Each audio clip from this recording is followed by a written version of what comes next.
হাসরের ময়দানে কত কাতার মানুষ হবে গো। নবী বলেন আয়েশা, হাসরের ময়দানে মানুষ 120 কাতার মানুষ হবে। কয় কাতার? আয়েশা রে, হাসরের ময়দানে 120 কাতার মানুষ হবে। আয়েশা সিদ্দিকা বলেন ইয়া রাসূলুল্লাহ, ইয়া রাসূলুল্লাহ, আমি জানতে চাই আপনি রাসূলুল্লাহর উম্মত কত কাতার হবে?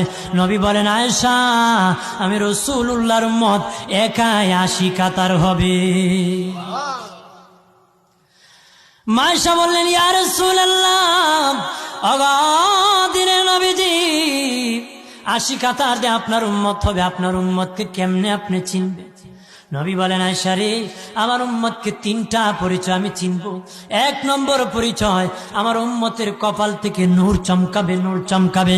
নবী বলে বাবা সাহাবীরাম, অসংখ্য ঘোড়ার মধ্যে যদি কিছু চান কপাল্লা ঘোড়া হয়, এইগুলা চিনতে বড় সহজ হয়।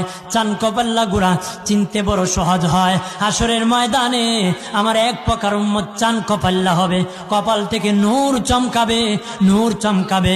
তখন আমি বুঝতে পারবো নূর চমকেওয়ালা তারা সবাই আমি রাসূলুল্লাহর উম্মত।